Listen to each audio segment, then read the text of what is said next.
Hi guys, in this video let me teach you how can you generate and customize your own QR codes using this AI. So go to qrcraft.xyz and once you are here, go over to generate yours now. And once you are here, you can go ahead and edit the text prompt.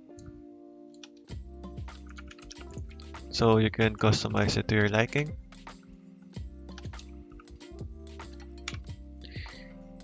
And let's go ahead and create a random one here.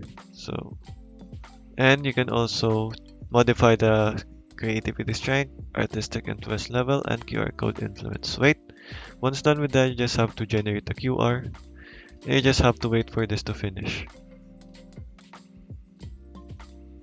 So as you can see guys, it generated our QR code beautifully. After that, you can download the image and just save it in your computer.